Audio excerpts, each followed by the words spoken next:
ከኛ መሃል ከሃይማኖት ሊወጣ ጫፍ የደረሰ ሰው ይኖራል እዚህ መሃል ምግባሩ የተበላሸ ወደ መቃብር ጉዞ ያደረገ ያለ አገልጋይ የነበረ ሰባኪ የነበረ ዘማሪ የነበረ ሰንበት ተማሪ የነበረ እናቱ ደረሰልኝ ስትል አስተምራ ቤተክርስቲያን ደና ቦታ ደረሰ ሲባል የካዱኮ ሰዎች አሉ ሊክዱ የጀማመራቸው አሉ የፈረደባት እናት እየተከተለች ወይኔ ልጅ ትላለች ቤተክርስቲያን ክርስቶስ ከመንገድ አስቁሞ ቀብሩን ወደ ሰርግ ቀየረው አምላካችን ቀብራችንን ያስቁምልን አው መንገድ ላይ ይጠብቀናል እግዚአብሔር ልንወጣስን ሶስተኛው ምእመናን የአልዓዛር ሞት ነው እሱ ደግሞ ከተቀበረ ስንት ቀን ሆኖታል በስብሷል ሸቷል ከቤተ ክርስቲያን እንደ ኢያይሮስ ልጅ ቤት ውስጥ ሆነን የሞትን አለን እንደ ናይን መንገድ ላይ እንደ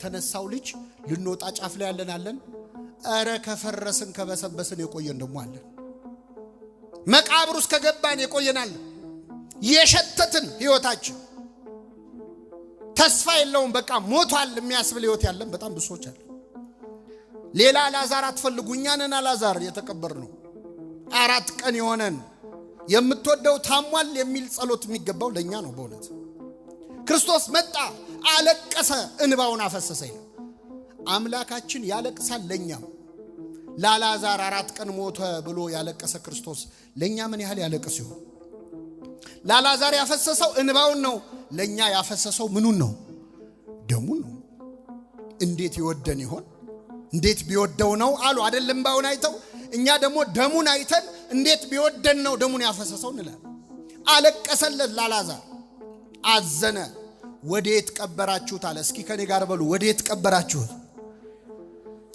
እግዚአብሔር ሰዎችን ይጠይቃቸዋል ወዴት ቀበራችሁት የተቀበረን ሰዎች አለን በሰው ህሊና በነገራችን ወይ እሷኮ ከዚህ በኋላ ተስፋ የላትም ወይ ከዚህ በኋላ እሱ እንደው ተመልሶ ደና ሰው ይሆናል ብላችሁ ነው ብለው የቀበሩን ሰዎች አሉ ወዴት ቀበራችሁት ይላል ክርስቶስ አሳዩት መቃብሩን ሳያውቅ ቀርቶ አይደለም እንደሚፈልገን ሲያሳየን የተቀበረ ማንነታችንን ሊያወጣ ይፈልጋል ክርስቶስ የት ነው ብሎ መቃብሩን ሲያሳዩት ጌታ ሆይ ይሸታሃል አለችው ጌታ ሆይ ምን ይላል ይሸታ አንዳንዴ እግዚአብሔር ሳይጸየፍ እኛ ምን እንጸየፋቸው ሰዎች ወይ እሱማ ለቤተ ክርስቲያን እኮ አይሆንም የምንለው ሰው እሱ እኮ ከዚህ በኋላ ሱሰኛ ነው ተበላሽቷል በመጠጥ በስካር በዝሙት በአመንዝራነት በወንብድና በወንጀል ተጨማልቋል ጌታ ሆይ ይሸታሃል ምንላችሁ ሰዎች እግዚአብሔር አይሸተውም በመና እሱ ሲጀመር ሲወለድስ የተወለደው በረት ውስጥ አይደል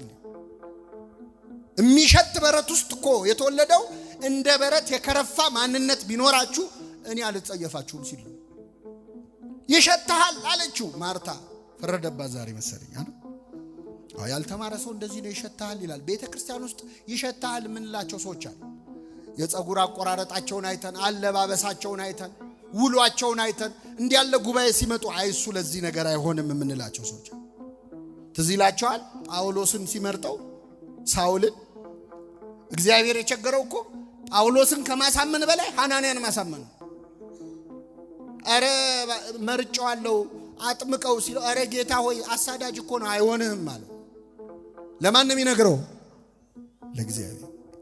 ለእግዚአብሔር ሰዎችን ከማምጣት በላይ የተበላሸ ህይወት ያላቸውን ሰዎች ከማዳን በላይ የሚቸገረው ውስጥ አለን ምንለውን ሰዎች ለማሳመን እምንመጻደቅ ሰዎች አለ ጻሕፍት ፈሪሳውያን አለ በሳምንት 2 ጾማለው እንዳለው እንደዛ ትቢተኛ ፈሪሳይ በሳምንት 2 ጾማለው ከ10 አንዱን አወጣለው እንደዚህ ቀራጭ ስላላደረከኝ አመሰግናለሁ እንዳለው ቤተ ክርስቲያን ውስጥ ያለን ፈሪሳውያን አለ ይሸታሃል አለችው ወንድሟ እኮ ነው ይሸታሃል አለችው ብታምኚ የእግዚአብሔርን ክብር እንድታይ አልነገርኩሽም አለ አልዓዛር ወደ ውጭና አለው ማን ወደ ውጭና ደከማችሁ እንዴ እስኪ በሉ አልዓዛር ወደ ውጭና ሁላችንን ይበለን ክርስቶስ ውጣ አለው ይገርማል ሰው ከሞተ በኋላ በስሙ ይጠራል አልዓዛር የሚባል ሰው እዚህ መሃል ካለ ይቅርታ አልዓዛር የሚባል ሰው ሲሞት አልዓዛር መጣ ነው የሚባለው ወይስ ሬሳው መጣ ነው የሚባለው ትንሽ የተማሩ ሰዎች አስከሬኑ ይላሉ ማን በስሙ ይጠራዋል? ሰው ከሞተ በኋላ እንፈራዋለን እኮ። የምንወደውን ሰው ሬሳው መጣ አይደል እንዴ የምትሉት? አስከሬኑ መጣ ነው እና ቁጭ በል አብረኸው ብትባል ኧረ እኔ ከሬሳ ጋር ብቻዬን አልሆንም ነው የሚለው ሰው። ይፈራናል። ሰው ስንሞት ይጸየፈናል። በሳምንቱ ይረሳናል። በሳምንቱ አንዳንድ የሞቱ ወገኖቻችንን እኮ መልካቸው ሁሉ እንደሚጠፋን ታውቃላችሁ። ሲቆዩ ምናልባት ፎቶ ወይ ቪዲዮ ከሌለ በስተቀር አባዬ ምን ነበር የሚመስለው እናቴ ምን ነበር እስክትንል ድረስ ይጠፉብናል። እንረሳቸዋለን። የማይረሳቸው ማን ነው? እግዚአብሔር።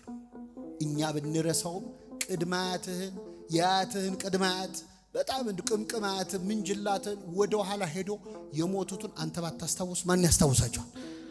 ሰብስቦ አፈር ነው ሳይል ሰብስቦ የሚያስነሳን እሱ አሳየን። ክርስቶስ የትንሣኤ ቀን ምን እንደሚሆን አሳየን። የኢያኢሮስ የተባለው ሰው ሴት ልጁን አገኘ። በትንሣኤ ቀን የሞቱ ልጆቻችሁን ታገኛላችሁ። የቆሰላችሁ እናቶች የሞተች ልጅህን ታያታለህ። የትንሣኤ ቀን አሳየ ክርስቶስ። እናት ሆነሽ ልጅሽ ሞቶ ልብሽ የቆሰለ የትንሣኤ ቀን አሳይሻለሁ ያለ ነው ክርስቶስ። አልዓዛርን ወንድማቸውን እህቶቹ አገኙት። እህትህ የሞተችብህ ታያታለህ። የምጽአት ቀን ወንድምሽ የሞተብሽ ታይዋለሽ። አስነሳ። አልዓዛር ውጣ አለው። ወጣ ከነመግነዙ ይላል። ከነምን ወጣ? ለምን መሰላችሁ? አልዓዛር ያው ተመልሶ ይሞታል አይደል? አይሞትም? ክርስቶስ ሲሞት መግነዙ ምን ብሎ ነው የወጣው? ትቶ ነው የወጣው። ለምን? ላይሞት ስለተነሳ ማለት። አልዓዛር ግን አሁን ቢነሳም ተመልሶ ስለሚሞት ቁጠባም ያስፈልጋል አይደል? ለሌላ ቀን አያስፈልግም መግነዙ። አዎ ንብረት ላለማባከን ክርስቶስ ከነመግነዙ አወጣ። ፍቱትና ይሂድ ተውት አለ። እችን ቃል ተናግሬ ያበቃለሁ። ፍቱትና በሉ ይሂድ ተውት። ሶስት ነገር ነው የተናገረው። ምን በሉት? መጀመሪያ ፍቱት። ቅድም ፈታችሁ ምን በሉልኝ? አምጡልኝ። አሁን ደግሞ ፍቱት አለ። አሁንም ፍቱት የተባሉት ሐዋርያት ናቸው። ፍትህዎ፣ ቅድም ፍትህዎን ፍቷቸው ነበር። አሁን ደግሞ ፍቱት አለ ክርስቶስ።